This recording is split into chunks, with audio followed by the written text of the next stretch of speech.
Knowledge seems like a straightforward concept at first glance. You know your name, you know where you live, you know what year it is. Knowledge appears to be simply having accurate information about the world, being aware of facts and truths. But when philosophers examine knowledge more carefully, when they ask what it means to know something and how knowledge differs from mere belief or opinion, the concept becomes surprisingly complex. Epistemology, the branch of philosophy that studies knowledge, explores questions about what knowledge is, how it is acquired, what its limits are, and how we can distinguish genuine knowledge from false belief or lucky guesses.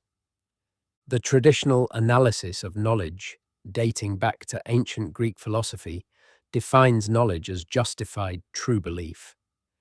According to this definition, three conditions must be met for someone to know something. First, the person must believe it. You cannot know that Paris is the capital of France if you do not believe that Paris is the capital of France. Believing is a necessary condition for knowing. Second, what the person believes must be true. You cannot know something false. If you believe the earth is flat, you do not know it, because it is not true. Knowledge requires truth. Third, the person must have justification for their belief, must have good reasons or evidence supporting it. Lucky guesses do not count as knowledge, even if they happen to be correct. If you guess randomly that there are 247 beans in a jar and happen to be right, you do not know how many beans are in the jar because your correct belief was not based on evidence or reasoning. This analysis seemed adequate for many centuries, capturing what most people mean by knowledge. But in the 20th century, the philosopher Edmund Gettier published a short paper presenting counterexamples to the justified true belief analysis, cases where someone has a justified true belief but intuitively does not have knowledge. These Gettier cases, as they came to be called, sparked extensive debate about the correct analysis of knowledge and whether knowledge can be defined in terms of belief, truth, and justification alone. A typical Gettier case involves someone forming a belief based on good evidence, where the belief turns out to be true, but only by coincidence or luck, rather than because the evidence actually supports the truth. Imagine Smith has strong evidence that Jones owns a Ford.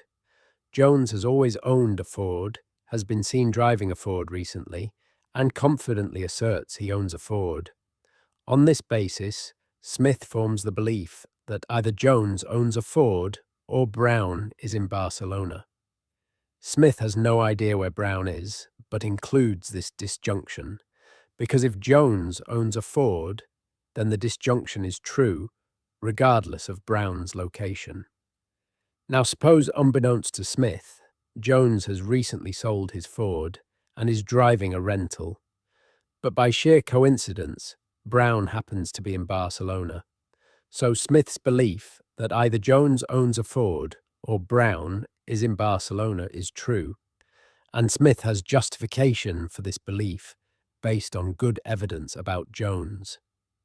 But intuitively, Smith does not know that either Jones owns a Ford or Brown is in Barcelona, because the belief is true for the wrong reason, because of Brown's location, rather than because of Jones's car ownership. Such cases suggest that justified true belief is not sufficient for knowledge, that something more is needed. But what? Different epistemologists have proposed different solutions. Some argue that knowledge requires the absence of luck, that your belief must be true not merely by coincidence, but because of the connection between your justification and the truth. Others propose that knowledge requires that your belief be formed by a reliable process, a method that regularly produces true beliefs. Still, Others suggest that knowledge requires the ability to rule out relevant alternative possibilities, that you must be able to eliminate potential error scenarios that would make your belief false. The search for the correct analysis of knowledge continues, with no consensus emerging. Some philosophers have concluded that knowledge might not admit of analysis in terms of necessary and sufficient conditions, that it might be a basic concept that cannot be reduced to more fundamental components. Others continue to refine and revise the traditional analysis, adding conditions to handle Gettier cases and other problem scenarios. The difficulty of defining knowledge precisely has not prevented epistemologists from making progress on other questions about knowledge, but it remains a puzzle at the heart of the field. Beyond defining knowledge, epistemology asks how knowledge is acquired. What are the sources of knowledge? How do we come to know things? The most obvious source is perception, the information we receive through our senses. We see objects, hear sounds, feel textures, taste flavors, smell odors. This sensory experience provides us with information about our environment, allowing us to know facts about the world around us. But perception is not always reliable. Optical illusions show that vision can mislead. Dreams demonstrate that sensory experience can occur without corresponding external objects. The possibility of hallucination raises questions about how perception can provide knowledge if it cannot always be distinguished from non-veridical experiences. Different theories of perceptual knowledge offer different accounts of how perception provides justification for beliefs about the external world. Foundationalism holds that some perceptual beliefs are basic, justified directly by perceptual experience, without need for further justification.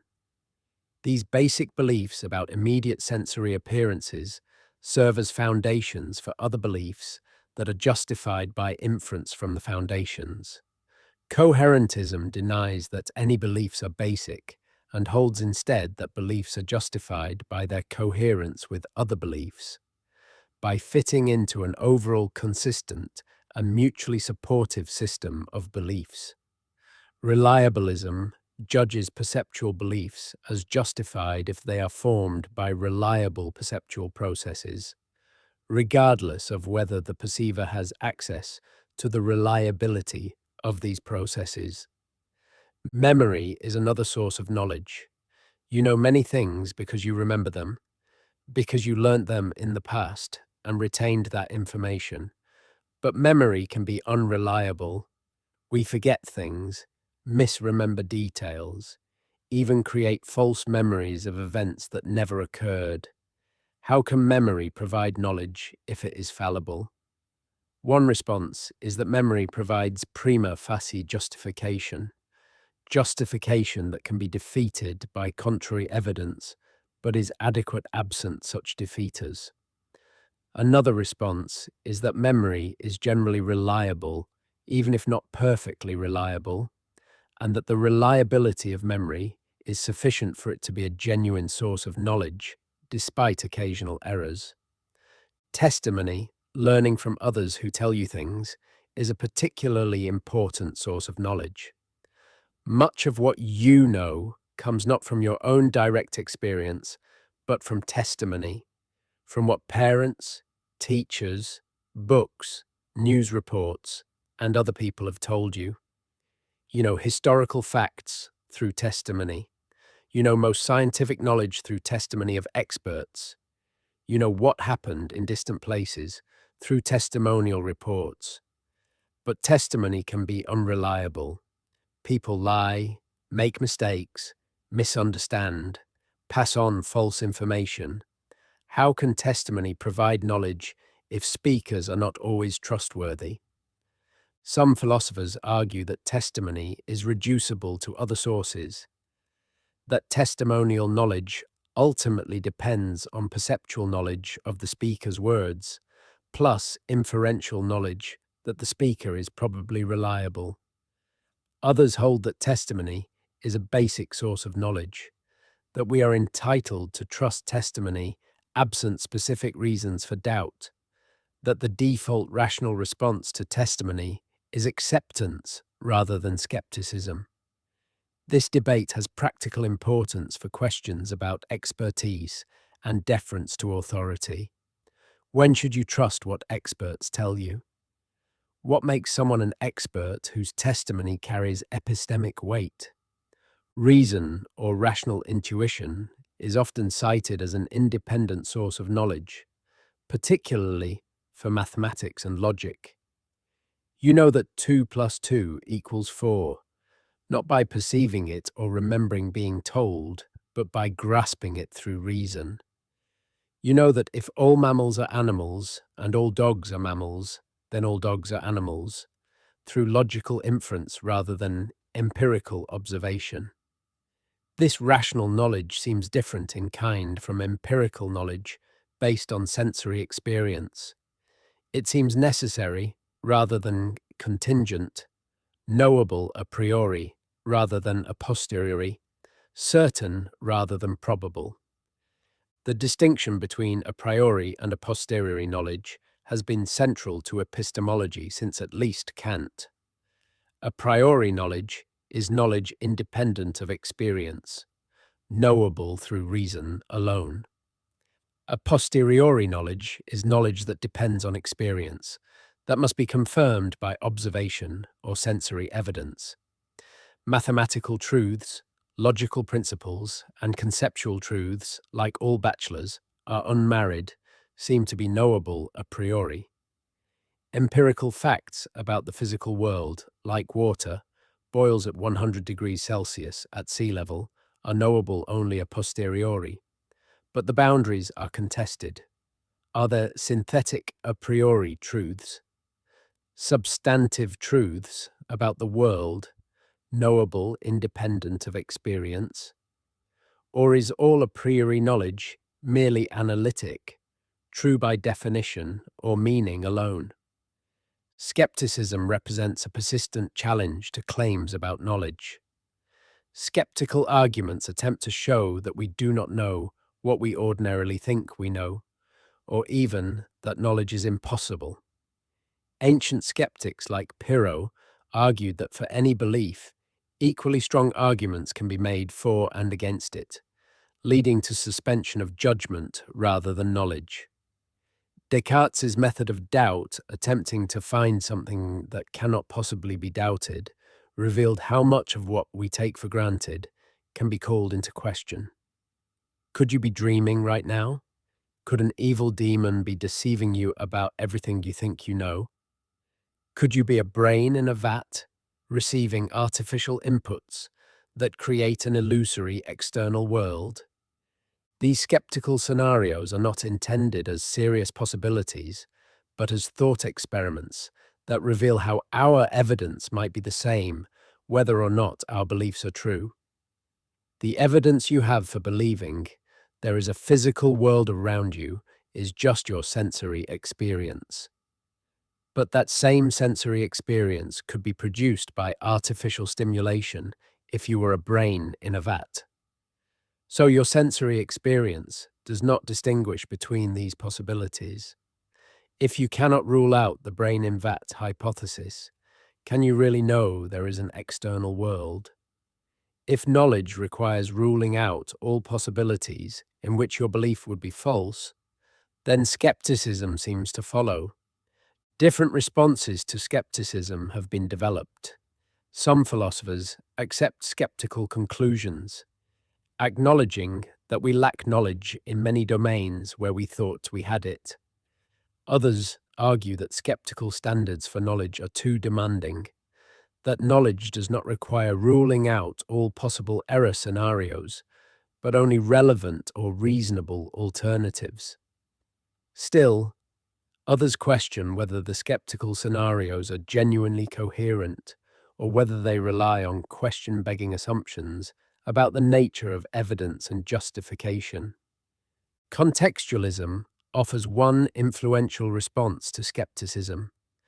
According to contextualism, The truth conditions of knowledge attributions vary with context. Whether someone knows depends on the standards for knowledge that are operative in the conversational context. In ordinary context with low standards, you know there is a table before you. In skeptical contexts where brain-in-vat scenarios have been raised, you do not know there is a table because the standards have been raised to require ruling out skeptical alternatives. Both knowledge attributions can be correct in their respective contexts, and there is no context-independent fact about whether you know. The structure of justification, how justified beliefs relate to one another, is another central question in epistemology. Foundationalism holds that justification has a foundational structure, with basic beliefs justified directly by experience or reason, and other beliefs justified by inferential relations to the foundations. This avoids infinite regress of justification while providing a secure basis for knowledge. But foundationalism faces the problem of identifying which beliefs are properly basic and explaining how basic beliefs can be justified without being inferred from other beliefs. Coherentism rejects foundationalism's picture of basic beliefs and holds instead that justification is a matter of coherence within a system of beliefs. Beliefs are justified by their mutual support, by fitting together into a coherent overall worldview. No beliefs are privileged as foundations. All beliefs in the system can provide support for each other. But coherentism faces the isolation objection, the worry that a coherent system of beliefs might be completely disconnected from reality, might be a coherent fantasy rather than a representation of truth. Coherence alone seems insufficient to guarantee truth or knowledge. Infinitism accepts the possibility of infinite chains of justification, holding that every justified belief has another belief supporting it, extending infinitely. For any belief you hold, you can always give reasons for it, and reasons for those reasons, and so on, without end. This avoids problems with foundations while maintaining the intuition that justification requires reasons. But infinitism seems psychologically implausible, as actual believers do not have infinite chains of reasons consciously available, and it is unclear how infinite chains that are not all consciously accessible could provide justification. Reliabilism offers a different approach to justification, defining justified belief in terms of reliable belief, forming processes rather than in terms of relationships between beliefs. A belief is justified if it is formed by a reliable process, a process that tends to produce true beliefs. Perception is reliable, so perceptual beliefs are generally justified. Wishful thinking is unreliable, so beliefs formed through wishful thinking are not justified even if they happen to be true. This externalist approach makes justification depend on features of the belief-forming process that the believer may not have access to or be aware of. Internalism and externalism represent competing approaches to justification. Internalism holds that whether a belief is justified depends only on factors internal to the believer's perspective, factors the believer has direct access to or awareness of. Justification must be accessible to the believer through reflection or introspection. Externalism allows that justification can depend on factors external to the believer's perspective, factors the believer may not be aware of. Reliabilism is externalist because the reliability of a belief-forming process is often not something the believer has direct access to. The debate between internalism and externalism connects to questions about the purpose of the concept of justification. If justification is about fulfilling epistemic duties or epistemic responsibilities, factors the believer can be held responsible for, then internalism seems appropriate, because we can only be responsible for factors accessible to us. If justification is about beliefs being formed in ways that track truth, about beliefs having a property that makes them likely to be true, then externalism may be more appropriate, because truth-conducive properties need not be internally accessible. The problem of induction, raised famously by David Hume, questions how we can have knowledge of the future or of unobserved cases based on past experience. We observe that bread has nourished in the past and infer it will nourish in the future. We observe that the sun has risen every day and infer it will rise tomorrow. But what justifies this inference from observed cases to unobserved cases? Any justification would seem to presuppose that the future will resemble the past, that unobserved cases will be like observed cases. But this presupposition cannot be justified by experience, because that would be circular, using induction to justify induction. Various responses to the problem of induction have been proposed. Some argue that induction is a basic rational principle that needs no further justification, that we are entitled to use inductive inference as a fundamental mode of reasoning. Others try to provide probabilistic justifications, arguing that while induction cannot guarantee truth, it provides the most probable or reliable method for forming beliefs about the future and unobserved cases. Still others embrace skepticism about induction, while attempting to show that science and everyday reasoning can proceed without requiring inductive justification. The distinction between knowing how and knowing that, between practical knowledge of how to do things and propositional knowledge that certain facts obtain, raises questions about whether all knowledge can be reduced to propositional knowledge, or whether there are fundamentally different kinds of knowledge. You know how to ride a bicycle, know how to swim, know how to speak your native language. This practical knowledge seems different from knowing that water is H2O or that Paris is in France. Intellectualism attempts to reduce knowing how to knowing that, arguing that knowing how to ride a bicycle just is knowing that certain propositions about bicycle riding are true. Anti-intellectualists maintain that knowing how is irreducible, that practical skills and abilities constitute a form of knowledge distinct from propositional knowledge. The value of knowledge, why knowledge is better or more valuable than mere true belief, is another epistemological puzzle. If the practical value of a belief lies in its being true, and if knowledge requires truth, then it might seem that knowledge is no more valuable than mere true belief. Both knowledge and true belief have the same practical benefits, but intuitively, knowledge is more valuable than true belief. It is better to know than merely to truly believe. What explains this greater value? Various answers have been proposed, including that knowledge is more stable than true belief, that knowledge credits the believer in a way true belief does not, that knowledge manifests intellectual virtues, that knowledge involves achievements of the believer. Virtue epistemology represents one influential contemporary approach to epistemology. Rather than focusing primarily on the analysis of knowledge or the structure of justification, virtue epistemology emphasizes intellectual character and cognitive abilities.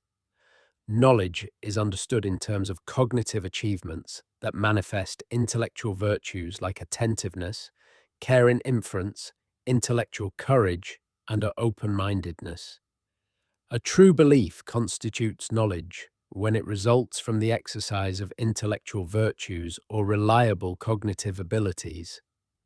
This approach connects epistemology to ethics, treating knowledge as analogous to virtuous action, and provides resources for addressing Gettier problems and the value problem. Social epistemology examines social dimensions of knowledge, how knowledge is produced and distributed through social institutions and practices. Science is a social enterprise involving collaboration, peer review, division of cognitive labor, and collective investigation. Testimony creates social networks through which knowledge spreads. Disagreement among epistemic peers raises questions about how to respond when equally competent and informed people disagree. Questions about who counts as an expert, how expertise is recognized, and when deference to authority is appropriate are central to social epistemology. The problem of peer disagreement has generated extensive debate. When you and someone you recognize as your epistemic peer, someone equally intelligent, informed, and rational, disagree about some question, what should you do? Should you stick with your original belief, assuming your judgment is correct? Should you split the difference, reducing confidence in your belief? Should you suspend judgment entirely, recognizing that the disagreement provides evidence against your view? Different responses reflect different views about the epistemic significance of disagreement and about how to weight your own reasoning versus that of others. Formal epistemology uses tools from logic, probability theory, and decision theory to model epistemic concepts and principles. Bayesian epistemology represents degrees of belief as probabilities and models belief revision as conditionalization on new evidence according to Bayes' theorem. This provides a formal framework for understanding how beliefs should change in response to evidence and allows precise analysis of confirmation and evidential support. But questions arise about whether Bayesian requirements are too demanding for human reasoners, about how to assign prior probabilities, and about whether all reasonable belief revision follows Bayesian principles. The lottery paradox illustrates puzzles about rational belief. Suppose a fair lottery has 1 million tickets and one will win. You know you hold ticket number 1. It is extremely probable that ticket number 1 will not win. It seems rational to believe ticket number 1 will not win. The same reasoning applies to every ticket, so it seems rational to believe of each ticket that it will not win. But if you believe of each ticket that it will not win, you believe no ticket will win. Yet you know some ticket will win, so this set of beliefs is inconsistent. The paradox reveals tensions between high probability and rational belief, between individual rationality and collective consistency. The preface paradox presents a related puzzle. An author writes a book containing many claims, each of which she believes based on careful research. But the author knows that books of this kind typically contain some errors. So in the preface, she acknowledges that the book probably contains mistakes somewhere, though she does not know where. This seems perfectly reasonable, but it means the author believes each claim in the book, while also believing that some claim in the book is false. This set of beliefs is inconsistent, yet each individual belief and the meta-belief about error seem rational. These paradoxes and others show that rational belief is more complex than might initially appear. Simple principles like believe what is probable or always maintain consistency face counterexamples and require refinement. Formal epistemology continues to investigate these issues, seeking to understand the norms of rational belief and the relationships between probability, evidence, belief, and knowledge.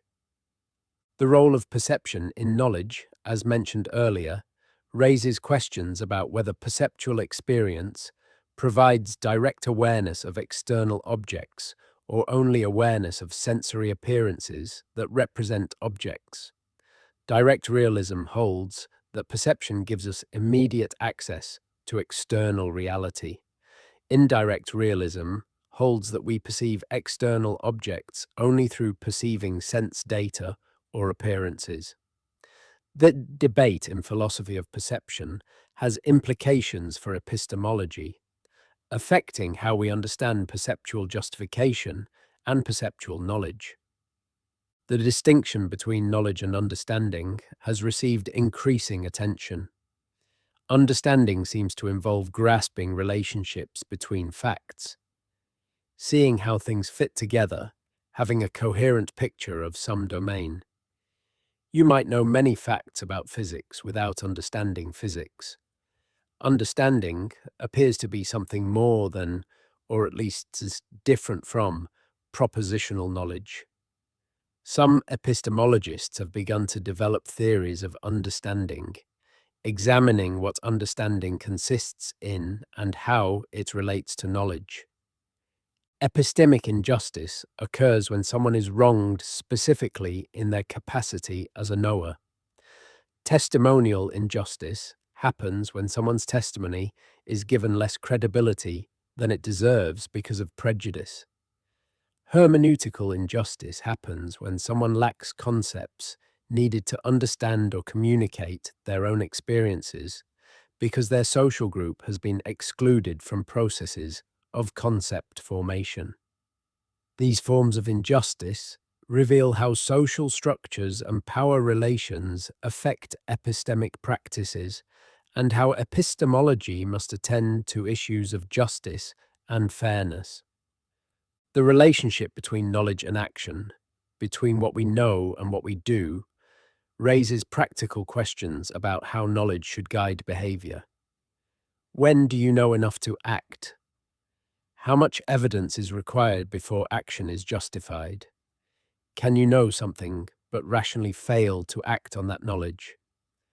These questions connect epistemology to ethics and practical reasoning, showing that knowledge is not merely theoretical, but has practical significance. Epistemic rationality, the kind of rationality involved in forming and maintaining beliefs, is distinct from practical rationality, the kind of rationality involved in deciding what to do. You might be epistemically rational in believing what your evidence supports, even if believing that makes you unhappy or interferes with your goals.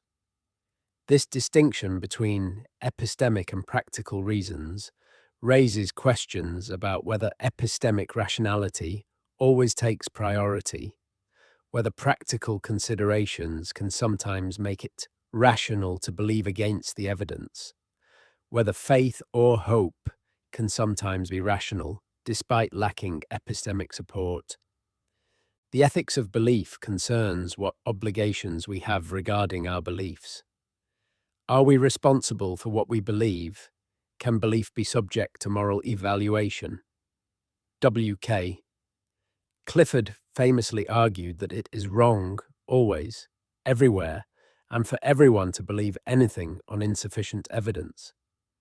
William James responded that we sometimes have a right to believe beyond our evidence, particularly in cases where the evidence is insufficient and where believing makes a practical difference. These opposing views reflect deep questions about epistemic norms and duties. The closure principle for knowledge states that if you know that P and you know that P entails Q, then you are in a position to know that Q. This principle seems intuitively correct, but has implications for skepticism. If you know you have hands, and you know that having hands entails you are not a handless brain in a vat, then by closure you should know you are not a brain in a vat. But it seems you cannot know you are not a brain in a vat, because you cannot rule out that possibility. This creates pressure either to reject closure or to accept skeptical conclusions. Relevant alternatives. Theories deny closure and hold that knowledge requires ruling out only relevant alternatives, not all logically possible alternatives. Whether an alternative is relevant depends on context. In ordinary contexts, the brain in vat scenario is not a relevant alternative, so you can know you have hands without ruling it out. When the skeptic raises the brain in vat possibility, this makes it relevant, so you can no longer claim knowledge. This contextual approach tries to preserve ordinary knowledge while accommodating skeptical intuitions about far-fetched possibilities. The nature of epistemic justification, what makes a belief justified, has been analyzed in various ways. Evidentialist theories hold that justification is a matter of believing in accord with one's evidence. Beliefs are justified when supported by adequate evidence, unjustified when not. But what counts as evidence and how much evidence is adequate remain contested questions. Pragmatist theories allow practical considerations to contribute to justification, holding that whether a belief is justified can depend on its practical benefits or costs. Coherentist theories identify justification with coherence among beliefs rather than with evidence or foundational support. Epistemic foundationalism faces the dilemma of deciding which beliefs are properly basic, justified without being inferred from other beliefs. Candidates include beliefs about immediate sensory experience, self-evident truths, and memory beliefs, but each faces objections. Beliefs about sensory experience might not be infallible. Self-evident truths might not provide substantive knowledge. Memory beliefs seem to require justification rather than providing foundation. Classical foundationalism requires basic beliefs to be infallible or indubitable, but this seems too demanding and leads to skepticism. Modest foundationalism allows fallible basic beliefs, but must explain how fallible beliefs can provide secure foundations.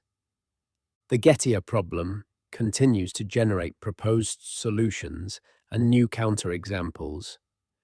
Fourth condition theories add a condition to the traditional tripartite analysis, requiring something beyond justified true belief for knowledge. No false lemmas theories require that the justification not depend on any false beliefs. Defeasibility theories require that the justification not be defeated by truths the believer does not know. Causal theories require an appropriate causal connection between the fact known and the belief. Reliabilist theories require that the belief be produced by a reliable process. Each proposal handles some Gettier cases, but faces counterexamples of its own. The question of what epistemology is for, what purpose epistemological theorizing serves, affects how we should approach epistemological questions. If epistemology aims to guide belief formation and improve our cognitive practices, then it should be prescriptive and action-guiding. If epistemology aims to understand the nature of knowledge and justification, then it should be descriptive and explanatory. If epistemology aims to defend our knowledge claims against skepticism, then it should focus on refuting skeptical arguments. Different conceptions of epistemology's purpose lead to different methodologies and priorities. These many questions and debates within epistemology show that knowledge, despite appearing simple and familiar, involves deep philosophical complexities. How knowledge should be defined, how it is acquired, what its sources are, how justification works, whether skepticism can be answered, how social factors affect knowledge, what norms govern belief. All these remain active areas of philosophical investigation. Epistemology continues to develop, informed by both philosophical argument and empirical research in psychology and cognitive science, seeking to understand how we know what we know and what knowledge itself consists in.